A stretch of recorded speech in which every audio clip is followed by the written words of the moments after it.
தினமலர் ஆன்மீகம் சேனல் நேயர்களுக்கு எனது அன்பு வணக்கம். சாத்திரம் தெளிவோம் நிகழ்ச்சிக்கு உங்களை வரவேற்கிறேன்.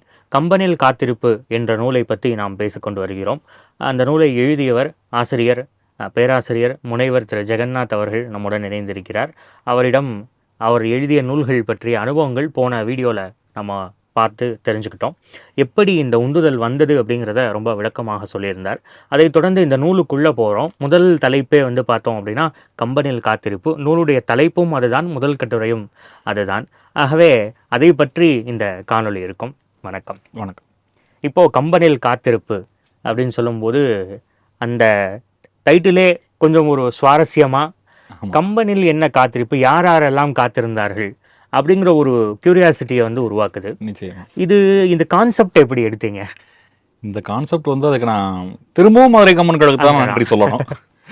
ஏன்னா இந்த தலைப்பு மதுரை கம்மன் கழகம் கொடுத்தாங்க. ஓ, பொதுவாக அங்கே யாருக்கு என்ன மாதிரியான தலைப்புகள் நம்ம கொடுக்கணும், அவங்களுடைய தகுதி என்ன, அப்படி இப்போ என்னைய மாதிரியான நபர்களுக்கு எங்களை தகுதிப்படுத்திக்கிறதுக்காக தலைப்புகள் கொடுப்பாங்க. இப்போ சிலர் சப்ஜெக்ட்ஸில் பெரிய எக்ஸ்பர்ட்ஸாக இருப்பாங்க.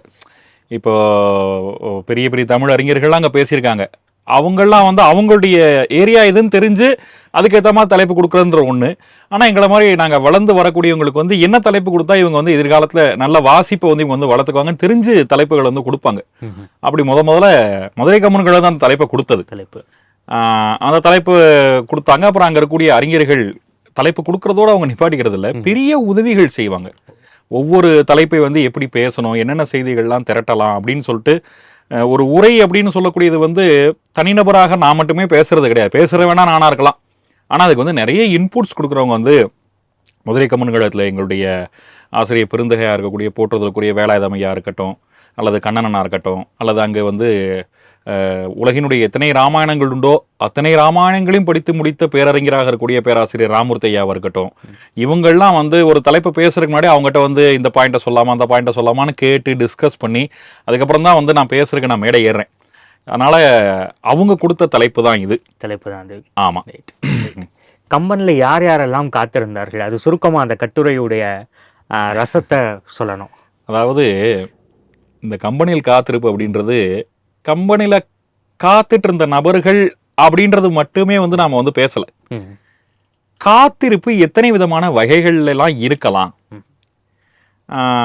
நபர்களாக மட்டுமே இங்கே காத்திருக்கணும் அப்படின்றது இல்லை, வேற வேற விதமான பார்வைகள் இருக்கு. கம்பெனிக்கே ஒரு காத்திருப்பு இருந்துச்சு அப்படின்னு நமக்கு தெரியுது. கம்பெனிக்கே என்ன காத்திருப்பு இருக்கும்னா, கம்பருக்கு அவர் தன்னுடைய புரவலராக இருக்கக்கூடிய சடையப்ப வள்ளலை போற்றணும். ஆமா. அப்படி போற்றுவதற்கு தனியா ஒரு நூல் அவர் எழுத முடியாது. இது ராமாயணத்திலே கிடைக்கிற வாய்ப்புகளை பயன்படுத்துகிறார் அவர். அந்த வாய்ப்புகளுக்காக கம்பர் காத்திருந்தார். எந்தெந்த இடங்கள்ல சடையப்ப வள்ளலை சொல்லலாம். உதாரணமா கருடன் நாகபாச படலம் அப்படின்றதுல நாகபாசம் அப்படின்ற ஒரு கட்டுல இவங்கெல்லாம் மயங்கி கிடக்காங்க. ராமலட்சுமணர்கள் இவங்கெல்லாம் மயங்கி கிடக்காங்க. அப்ப கருடன் வராரு. கருடனுடைய வருகையினால இந்த நாகபாசம் நீங்கியது. இது எப்படி நீங்கியதுன்னு கம்பர் சொல்லணும். அவர் எப்படினாலும் சொல்லலாம். ஆனா சடையப்ப வள்ளலுக்காக வள்ள புகழனும் காத்திருந்தார்ல, இந்த வாய்ப்பை அவர் பயன்படுத்துறாரு.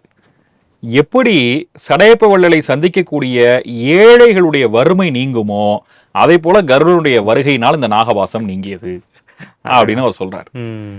இவங்க கடல்ல சேது பந்தனம் பண்ற பொழுது கற்களை எடுத்து போடுறாங்க. அந்த கற்களை கடல் நலன் தாங்குறான். அப்படி இந்த நலன் தாங்குறான் அப்படின்ற மாதிரியான காட்சிகள்லாம் வருது இல்லையா. வருணன் கடல் தாங்குது அப்படிலாம் வருது இல்லையா. இது எப்படி இருக்குன்னா, புலவர்களை இந்த சடையப்ப வள்ளல் தாங்குவதை போல் அப்படின்னு. எல்லாத்துக்கும் மேல ஒரு மணிமுடி என்பது மணிமுடி சூடுகின்ற பொழுது சடையப்ப வள்ளலை சொல்றது. அரியணை அனுமன் தாங்க அங்கதன் உடைவாள இந்த வெண்ணெய்நல்லூர் சடையந்தங்கள் மரபுலோர் கொடுக்க வாங்கி வசிட்டனே புனைந்தான் மௌலின்னு சடையப்ப வள்ளலை புகழ்வதற்காக கம்பர் காத்திருந்து தன்னுடைய காவியத்திலே வாய்ப்புகளை பயன்படுத்துறாரு. இது ஒரு பார்வை. இந்த மாதிரி பழியை தீர்ப்பதற்காக காத்திருப்பது. ரொம்ப நாளா கூனி தன்னுடைய முதுகுல பண்டை நாள் ராகவன் பாணி உமிழ் உண்டை தன்னை உள்ளத்து உள்ளுவாள் அவன் மனசுக்குள்ளே நினைச்சிட்டே இருக்கா. இவன் சின்ன வயசா இருக்கிறப்ப நம்ம மேல ஒரு உண்டை விழால நம்மளை அடிச்சு கேலி பண்ணானே, இவனை பழி வாங்கணும்னு சொல்லி கூனி காத்திருந்தா. அந்த வாய்ப்பை கைகை மூலமா பயன்படுத்திக்கிட்டா. சூர்பனகையே கூட கிட்டத்தட்ட அப்படிதான். சூர்பனையினுடைய கணவனை வந்து வேணும்னு இல்ல, ஆனா ஏதோ ஒரு சூழல்ல ராவணன் வந்து அவனே கொல்லும்படியா ஆயிடுச்சு. அப்ப தன்னுடைய கணவனுடைய மரணத்துக்கு பழி வாங்கன்றக்காக சூர்ப்பனகை காத்துட்டு இருந்தா. ஓ! இத வந்து நான் சொல்ல, கம்பரே வந்து பதிவு பண்றாரு. கம்பர் வந்து முத சூர்ப்பனகை இன்ட்ரோடியூஸ் பண்றப்ப ம்ஹ்ம். நேரடியா இத சொல்லல. ஆனா ஒரு குறிப்புல இத சொல்றாரு. ஓ! நீலமாமணி நிருதர் வேந்தனை மூல நாசம்பட முடிக்கும் மொயம்பினாள். இந்த சூர்ப்பனகை எப்படிப்பட்டவளா இருக்கான்னா, நீலமாமணி நிருதர் வேந்தன். நிருதர்கள், அரக்கர்கள் அவர்களுக்கு வேந்தன் ராவணன். அவனே அவனுடைய வம்சத்தையே மூலம் நாசம்பட அவனை வந்து கிளையோடு அழிக்கக்கூடிய அளவுக்கு அவள் வலிமை வாய்ந்தவள் அப்படின்னு சொல்றா. ஓ! அந்த கிளையோட அவ நேரடியா எங்க அழிச்சா? அப்ப அவ ராமனை அழைத்து வந்து இவனுடைய வம்சத்தை வந்து அழித்திருக்கிறாள் அப்படின்றது ஒரு குறிப்பால உணர்த்துறார். உணர்த்துறாரு. இங்க வரும்போது ஒரு சின்ன கேள்வி இடையில வந்தது. கேக்கலாம். என்னன்னா, இந்த விஷயம் வால்மீகி ராமாயணத்துல உண்டா? இந்த மாரி சூர்ப்பனகை பழி வாங்குவதற்காகவே ம். இதை செய்தாள் அப்படின்னு சொல்லி. இது வந்து வால்மீகி ராமாயணத்துல என்ன மாரி இருக்கு அப்படின்னு இதெல்லாம் வந்து வால்மீகியை தாண்டி வெவ்வேறு ராமாயணங்கள்ல கூட இந்த மாதிரியான செய்திகள் இருக்கும். இருக்கு. ஓ! அந்த மாதிரியான வெவ்வேறு செய்திகளை வந்து என்ன பண்றது அப்படின்னா, இவர் வந்து சேர்த்து எடுத்துக்கிட்டு அவர வந்து பயன்படுத்துறார். நீங்க கேட்டதுனால இத நான் சொல்றேன். ஆ. இப்ப நீங்க கேட்டதுக்கு அப்புறமா எனக்கு வந்து இது ஒரு பார்வை. ஆ. வால்மீகியை வந்து இந்த இந்த பகுதியை வால்மீகி எப்படி கையாண்டிருக்கிறார் நம்ம வந்து பார்க்கலாம் அப்படின்றது வந்து உங்க மூலமா வந்து நான் இன்னொரு அ நன்றி. சிந்தனைக்கு வந்து போறதுக்கு இந்த கேள்வியை நான் ஒரு வாய்ப்பா பயன்படுத்திக்கிறேன். நிச்சயமா. ஆ அந்த மாதிரி ம். இது வந்து விபீஷணனே கூட சொல்றான். ஓஹோ! ராவணன் மாண்டு கிடக்கின்ற பொழுது, "பல்லாலே இதழ் அதக்கும் பெரும்பாவி நெடும்பாரப் பழி தீர்த்தாளே" ம். அப்படின்னு விபீஷணனே சொல்றான். ஓஹோ! சூர்ப்பனகை ரொம்ப நாளா காத்திருந்து அவ தான் வந்து உன்னை வந்து கொன்னுட்டா அப்படின்னு விபீஷணனே சொல்றான். அப்போ சூர்ப்பனகை வந்து ராவணனை கொல்வதற்காக வந்து அவ வந்து காத்திருந்தா அப்படின்னு இந்த மாதிரி சந்தர்ப்பங்களுக்காக காத்திருப்பது. இப்ப அகலியை வந்து கதையில நமக்கு வெளிப்படையா தெரியுது ஒரு காத்திருப்பு. ஆமா. இப்போ நான் சொல்றதெல்லாம் வந்து வெளிப்படையாக வந்து தெரியாத காத்திருப்பு மாதிரிதான். ஆனா அகலியை வந்து நீண்ட நாட்களாக காத்திருந்தா. பொதுவா அவதாரத்துக்காகவே ஆமா ராமாவதாரத்துக்காக காத்திருந்தா. அதனாலதான் ராமர் வந்து கம்பர் வாக்குல அகலியை பத்தி அன்னையே அணையாள் அப்படின்னு வார்த்தையை சொல்றார். தாயின்னு சொல்றார். ம். கம்பராமாயண சொற்பொழிவாளர்கள்லாம் சொல்லுவாங்க, இதெல்லாம் நயம்தான். ம். பாட்டுல நேரடியா நீங்க ரெஃபரன்ஸ் தேட முடியாதுதான். ஆனா அன்னைன்னு ஏன் சொல்லணும் அப்படின்னா, இந்த கம்பராமாயண சொற்பொழிவாளர்கள்லாம் சொல்லுவாங்க, எப்படி வந்து ராமனை வந்து 12 மாதங்கள் கருவிலே சுமந்ததனால் கௌசல்யா தேவி அன்னையாக மாறினாளோ, அதை போல தான் ராமன் பிறப்பதற்கு முன்பே கருத்திலே சுமந்து காத்திருக்கிறாள் இந்த அகலியை. அதனால இவளை பார்த்து அன்னை என்று ராமன் வந்து அழைத்தான். அப்படிலாம் நயங்கள் சொல்லுவாங்க. சோ இந்த மாதிரி கேரக்டர்ஸ் எல்லாம் வந்து காத்திருந்தாங்க. ம். இந்த மாதிரியான சூழல்கள்லாம் அமைஞ்சது அப்படின்றத அடிப்படையா வச்சுக்கொண்டுதான் இந்த முதல் கட்டுரை. அந்த கட்டுரை வந்து காத்திருப்பினுடைய வகைகள் எப்படி எப்படிலாம் கம்பராமாயணத்துல இருக்கு அப்படின்னு விவரிக்கும்படியான ஒரு கட்டுரை அது. ரொம்ப அருமையா சொன்னீங்க. எங்கெங்க என்னென்ன பாத்திரங்கள்லாம் காத்திருந்தாங்க அப்படிங்கிறத வந்து அப்படியே ஒரு தொடுத்து ஒரு அழகிய கட்டுரையாக இது ஆமா. வந்திருக்கு. இப்ப இந்த நிகழ்ச்சி ஆரம்பிச்சதிலிருந்தே நீங்க அதிகமாக சொன்ன பேர் வந்து கம்பன் கழகம் அப்படிங்கிறது தான். ஆமா. இந்த கம்பன் கழகம் பத்தி சொல்லும்போது உங்களுடைய தனிப்பட்ட அனுபவங்கள், அந்த விஷயங்கள் பத்தி எல்லாம் சொன்னீங்க. ஆமா. பொதுவாக இந்த கம்பன் கழகம் வந்து இதனுடைய வரலாறு அப்படிங்கிறது மக்களுக்கு தெரிய வேண்டியிருக்கு. அதை நிச்சயமா. பற்றியும் ஒரு கட்டுரை எழுதியிருக்கீங்க. ஆமா. ஆமா. கம்பன் கழகம் எப்படி தோன்றியது? அது தோன்றுவதற்கான சூழல் எப்படி ஏற்பட்டது? ம். அதனுடைய தேவை என்ன? இன்னைக்கு அது எப்படி செயல்பட்டுட்டு இருக்கு? இதெல்லாம் கொஞ்சம் சொல்லணும். அது பொதுவா கம்பன் கழகத்தினுடைய பணி அப்படின்றது வந்து கம்பராமாயணத்தை வந்து பரப்புவது பரப்புதல். அப்படின்றதுதான். ஆ எத்தனையோ அமைப்புகள், திருவள்ளுவர் கழகம் மாரி எத்தனையோ அமைப்புகள் இருக்கு. ஆனா இந்த கம்பன் கழகங்கள் பார்த்தீங்கன்னா, ஒரு மாரி யூனிக்கா வந்து அவங்க வந்து செயல்பட்டுட்டே இருக்காங்க. ஆமா, தமிழகத்தினுடைய சின்ன சின்ன ஊர்கள்ல கூட கம்பன் கழகங்கள் இருக்கும். ஆமா. வேறு எந்த தமிழ் நூலுக்கும் இப்படி ஒரு பெருமை இல்லை. இப்படி ஒரு பெருமை இல்லை. ம். திருக்குறளுக்கு வந்து ஒரு பெரிய வீச்சு இருக்கு. ம். ஆனா திருவள்ளுவர் கழகம்ன்ற பேர்ல மதுரையில இருக்கு. ஆ. திருவள்ளுவர் கழகமே மதுரையில ஒண்ணு இருக்கு. அது ரொம்ப சிறப்பா செயல்படுதுன்றலாம் ஒரு பக்கம் இருந்தாலும் கூட, இந்த கம்பன் கழகங்களைப் போல கம்பன் கழகத்தினுடைய இந்த இலக்கிய விழாக்களைப் போல அந்த ஒரு புகழ் இருக்கா அப்படின்னா, நிச்சயமா எனக்கு தெரிய இல்லன்னு தான் நான் அந்த சொல்லுவேன். பிரம்மாண்டம் வேற எங்கேயும் ஆமா. அந்த பிரம்மாண்டம் வேற எங்கேயும் இல்ல. இந்த சூழ்நிலை ஏன் ஏற்பட்டது அப்படின்னா, ஆரம்பத்துல கம்பனை மட்டுமே பரப்புவதற்காக, கம்பனுடைய புகழ் பேசுவதற்காக திருநெல்வேலில வந்து வையாபுரி பிள்ளை, அவங்க தலைமையிலாம் ஒரு கம்பன் கழகம் மாரியான அமைப்புகள்லாம் ஆரம்பத்துல இருந்திருக்கு தான். ஆனா, இது வந்து ஒரு இயக்கமாக மாறியது அப்படின்றது வந்து போற்றுதலுக்குரிய கம்பனடி பொடி அவர்களுடைய காலத்துல தான் இது வந்து நடந்திருக்கு. ஆமா. ஏதோ ஒரு ஸ்பார்க் இருந்திருக்கணும் இல்லையா? கண்டிப்பா. அதுக்கு ரொம்ப முக்கியமான ஒரு ஸ்பார்க் நீங்க சொன்ன வார்த்தை என்னன்னா, அன்றைக்கு ஒரு தீ பரவியது. அந்த பரவிய தீயை வந்து அணைக்க வேண்டும் என்பதற்காக தொடங்கப்பட்டதா அந்த கம்பன் கழகம். உங்களுக்கு நான் என்ன சொல்ல வரேன்னு புரியும். இப்போ சமீபத்துல கூட ஆமா, அந்த ஒரு வார்த்தையை வந்து தமிழகம் முழுக்க வந்து ரொம்ப பேசப்பட்டு கொண்டு இருக்கக்கூடிய ஒரு ஒன்றா சினிமா இருக்கு. மூலமாக. ஆமா. ஆமா. உண்மையிலேயே வந்து தீப்போராட்டம் அப்படின்றது வந்து மொழி சார்ந்த போராட்டங்களுக்காக பயன்படுத்தப்பட்ட தொடர் கூட கிடையாது. கிடையாது. ஆமா. தீப்போராட்டம்ன்ற பேர்ல வந்து கம்பராமாயணமும் பெரிய புராணமும் வந்து எரிக்கப்பட வேண்டும் அப்படின்ற நோக்கில வந்து அன்றைக்கு வந்து கடவுள் மறுப்பு கொள்கையை மையமாக வைத்து செயல்பட்ட திராவிட இயக்கங்கள் வந்து இதை வந்து முக்கியமான கொள்கையா பரப்பிட்டு இருந்தாங்க. ஆமா. அதாவது அப்போ சொல்ல போனா அந்த தீ பரவியது ஹிந்திக்கு எதிராக கிடையாது, தமிழுக்கு எதிராக தான். தமிழுக்கு எதிராக குறிப்பா தமிழ் இலக்கியங்களுக்கு எதிராக தான். அப்போ அந்த சூழல்ல தான் சாகணேசன் வந்து அவர் வந்து ஒரு கம்பன் கழகம் அப்படின்னு சொல்லக்கூடிய ஒரு அமைப்பை வந்து உருவாக்கணும். கம்பனுடைய புகழை வந்து பேசணும். கம்பராமாயணம் வந்து இவங்க சொல்ற மாதிரி சமூகத்திற்கு எதிரான அல்லது சமூக சீர்கேட்டுகளுக்கு வழிவகுக்கும் இலக்கியம் கிடையாது. கம்பராமாயணம் வந்து சமூகத்தை வந்து சரியாக வழிநடத்தக்கூடிய உள்ளீடுகளை எல்லாம் தனக்குள்ளே கொண்டிருக்கக்கூடிய சிறந்த ஒரு காப்பியம்.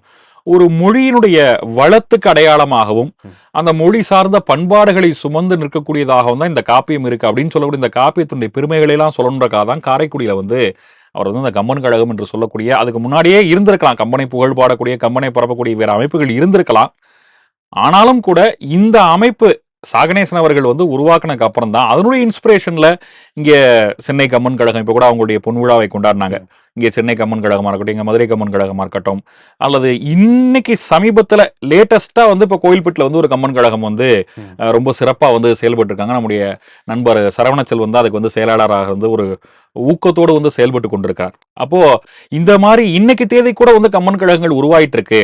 இன்னும் சொல்ல போனா தமிழர்கள் உலக நாடுகள்ல எங்கெங்கெல்லாம் போனாங்களோ, ஆஸ்திரேலியா கம்மன் கழகமா இருக்கட்டும், அல்லது எந்தெந்த நாடுகளுக்கெல்லாம் அவங்க போயிருக்காங்களோ, இலங்கையில் இருக்கக்கூடிய கம்பன் கழகமா இருக்கட்டும், எங்கெங்கெல்லாம் தமிழர்கள் இருக்காங்களோ அங்கெல்லாம் கம்பன் புகழ் பாடப்படுகிறது, கன்னித்தமிழ் வளர்க்கப்படுகிறது என்று சொன்னால் அதுக்கு வந்து தோற்றுவாயாக இருந்தது வந்து ஐயா சா கணேசன் அவர்களுடைய காரைக்குடி கம்மன் கழகம் தான். அதனாலதான் பொதுவா ஒரு மரபு உண்டு. யாராவது புதுசா கம்மன் கழகம் ஆரம்பிச்சாங்கன்னா தாய் கழகத்திலிருந்து செய்கழகத்துக்கு சீர் கொடுத்து விடுறது அப்படின்ற ஒரு மரபெல்லாம் கூட இன்னைக்கு வந்து பின்பற்றுறாங்க. அந்த மாதிரி தாய் கழகம் வந்து அது, செய்கழகங்கள் இத்தனை. அவருக்கு வந்து இந்த கம்பன் கழகத்தை படைக்க வேண்டும் என்பதற்கு வந்து ஒரு உற்சாகம் இருந்துச்சு. அந்த உற்சாகம் வந்து ஒரு உரையாடல்ல வந்து பதிவாகி இருக்கு. சோ சேதுபதி அவர்கள் வந்து கணேசனையாவை பத்தி கம்பெனியில ஆழம் கண்ட வேடம் அப்படின்ற பெயர்ல வந்து அவர் வந்து ஒரு நூல் எழுதியிருக்காரு. அதுல வந்து புகழ்பெற்ற வழக்கறிஞர் பக்ஷிராஜ ஐயங்கார் அப்படின்னு சொல்லி ஒருத்தவங்க இருந்தாங்க. அந்த வழக்கறிஞர் பக்ஷிராஜன் அவர்களும் சாகணேசன் அவர்களுமாக பேசிக்கொண்ட ஒரு உரையாடல் ஒன்று இருக்கு. அந்த புஸ்தகத்தை நான் பதிவு பண்ணியிருக்கேன். ரொம்ப உணர்ச்சிகரமான உரையாடல் அது. என்னுடைய கம்பனை ஒருவன் வந்து படிப்பதா, திரௌபதி அன்றைக்கு வந்து மானபங்கப்படுத்திய பொழுது பாண்டவர்கள் வாய்மூடி இருந்த மாதிரி நான் இருக்க மாட்டேன், கம்பனை பழிப்பது என்பது கிட்டத்தட்ட தமிழ் அன்னையவே பழிக்கிறதுக்கு சமம், அதனால வந்து நான் அவங்களோட வந்து அராஜகமான போக்கிலையோ அல்லது ஒரு வன்முறை போக்கை நான் பின்பற்ற மாட்டேன், ஏன்னா நான் காந்தியவாதி, அதனால நான் வந்து அவங்களுக்கு பதில் சொல்றதுக்காகவே வந்து கம்பனுடைய புகழை பாடுவதன் வழியாக தமிழை வந்து போற்றுவது அப்படின்ற செயலை செய்வதற்காகத்தான் இந்த கம்பன் கழகம்ன்ற அமைப்பை வந்து நான் வந்து உருவாக்கியிருக்கேன் அப்படின்னு சொல்லி அவர் பேசக்கூடிய அந்த உரையாடலை வந்து அந்த நூலில் வந்து அந்த கட்டுரையில வந்து பதிவு பண்ணியிருக்கேன். இதுதான் வந்து இந்த கம்பன் கழகம் தொடங்குவதற்கான வித்து என்பது அதுதான். ஏறத்தாழ அவருடைய பணியை வந்து, ஏன்னா இன்னைக்கு கம்பராமாயணத்தை வந்து பேசக்கூடியவங்க நிறைய பேர் பாருங்க, நிறைய புது புது இளைஞர்கள் வந்து கம்பராமாயணத்தை வந்து பேச வராங்க. நிறைய இளைஞர்களை வந்து பார்க்குறேன். என்னுடைய மாணவர்களே வந்து ஏன்னா அங்கங்க கம்பன் கழகங்கள் பேச்சு போட்டிகள் நடத்துறாங்க. நானே மதுரை கம்பன் கழகத்துல பேச்சு போட்டியில வந்து போட்டிகளை பேச போன பையன்தான். அதனால அந்த பேச்சு போட்டிகளின் வழியாக கம்பராமாயணம் வந்து அவங்களுக்கு வந்து இன்ஸ்பயர் ஆகுது. அதன் மூலமாக வந்து இன்னைக்கு நிறைய இளைஞர்கள் வந்து அடுத்த தலைமுறை இளைஞர்கள் வந்து கம்பனை வந்து பேசுறாங்க அப்படின்னு சொன்னா அதுக்கு வந்து இந்த கம்பன் கழகங்களுடைய செயல்பாடுகள் வந்து ரொம்ப முக்கியமான ஒரு பங்காற்றுகிறது. இப்ப நான் சொன்ன சரவண செல்வன் அப்படின்னு சொல்லக்கூடியவர், அவர் வந்து தமிழ் படித்த மாணவர்லாம் கிடையாது. நாங்களாவது வந்து தமிழ் இலக்கியம் படிச்சிருக்கோம், நானே கண்ணன் எல்லாம் தமிழ் படிச்சு வந்திருக்கோம். அவர் தமிழ் படித்தவர் கிடையாது. அவர் வந்து அறிவியல் சார்ந்து படித்த மாணவர் தான். ஆனா கம்பனை கற்பதன் வாயிலாக தமிழ் இலக்கியத்துக்கு வந்து தமிழ்ல வந்து நல்ல இலக்கணத்திலே அவருக்கு வந்து நல்ல பயிற்சி இருக்க அளவுக்கு அவர் வந்து தமிழை வந்து ரசிச்சு நேசிச்சு படிச்சு இன்னைக்கு அவரே வந்து ஒரு கம்பராமாயண பேச்சாளர் தான். அப்பா. இன்னைக்கு தமிழகம் முழுவதுமாக இருக்கக்கூடிய பல இடங்கள்ல வந்து சரவண செல்வனே பேசுறாரு. ம்ஹ்ம். அவரே வந்து தன்னுடைய ஊர்ல வந்து ஒரு கம்பன் கழகத்தை வந்து உருவாக்குறதுக்கான செயலாளரா வந்து செயல்படுறாரு. பல பெரியவங்களுடைய துணையோட கோவில்பட்டி கம்பன் கழகத்தை எடுத்து நடத்துறாரு. இந்த அளவுக்கு வந்து இன்னைக்கு இளைஞர்களை வந்து கம்பன் வந்து ஆகர்ஷணம் செய்து கொண்டே இருக்கிறார். "ஈர்த்து என்னை ஆண்ட எந்தை பெருமானே" என்று மணிவாசகர் சொல்ற மாரி பல இளைஞர்களை வந்து ஈர்த்து கொண்டிருக்கக்கூடிய செயலை கம்பன் செய்கிறார். அப்படி கம்பன் செய்வதற்கு காரணமாக இருக்கக்கூடியவை இந்த கம்பன் கழகங்கள் தான். அதுக்கெல்லாம் மூல வித்து அப்படின்றது வந்து நிச்சயமாக கம்பனடிப்பொடி அவர்களை தான் இந்த பெருமையெல்லாம் சேரும். அதுதான். அதாவது திராவிட இயக்கங்களுடைய எதிர் பிரச்சாரத்தை எதிர்கொள்வதற்காக தோன்றிய ஆமா. ஒரு அதாவது அமைப்பு. "கேட்டினும் உண்டோர் அமைதி கிளைஞரை நீட்டி அழைப்பதோர் கோல்" அப்படின்பாரு வள்ளுவர். ம்ஹ்ம். ஒரு ஒரு கெடுதலையும் ஒரு நன்மை இருக்கு அப்படின்ற மாரி, இந்த பிரச்சாரங்கள் கம்பனை வந்து நாங்கள் வந்து தீயிட்டு கொளுத்துவோம் அப்படிலாம் செஞ்ச பிரச்சாரங்களுடைய ஒரு நன்மை அப்படின்னு சொன்னா கம்பன் கழகம். இதான் ரொம்ப சுருக்கமா நம்ம சொன்னோம்னா, கம்பன் கழகங்களுடைய உருவாக்கம் பத்தி சொன்னோம்னா, இதுதான் திராவிட இயக்கங்களுடைய இந்த பிரச்சாரத்துக்கு ஒரு பதிலடியான இயக்கம் தான் இந்த கம்பன் கழகம் அப்படின்னு வந்து நாம வந்து அதை ரொம்ப தெளிவா நாம வந்து புரிஞ்சுக்கணும். கம்பன் கழகம் உருவாக்கப்பட்டது அப்படின்றதுக்கான முக்கியமான இலக்கு என்பது வந்து இந்த பிரச்சாரங்களுக்கான ஒரு எதிர்வினை எதிர்வினை. இல்லையா? என்ன சொல்றீங்க நீங்க வந்து each and every action has an opposite ரியாக்ஷன்ற Reaction. மாரி ஆமா. அது இவங்களுடைய ஆக்ஷனுக்கான ரியாக்ஷன் தான் அது உறுதியா. நிச்சயமா. அப்படி தோன்றியிருந்தாலும், அது இன்னைக்கு வந்து பலவிதமாக வளர்ந்து, இன்னைக்கு இருக்க இளைஞர்களையும் தன்னுள்ள ஈர்த்துக்கிட்டே இருக்கு கண்டிப்பா. அதாவது அப்படிங்கிறது. அன்னையோட அது நின்னு போகல. ஆமா.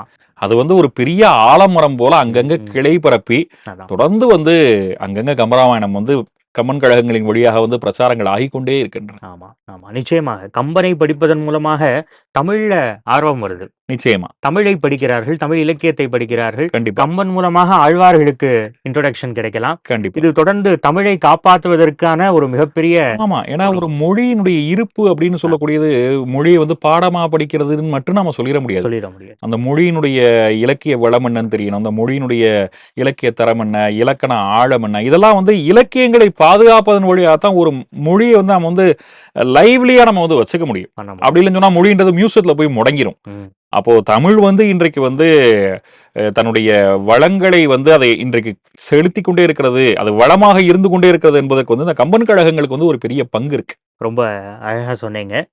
இதைத் தொடர்ந்து இன்னும் இந்த நூல்ல இருக்கக்கூடிய கட்டுரைகள் பத்தி விரிவாக பார்ப்போம். அதுவரை நன்றி, வணக்கம்.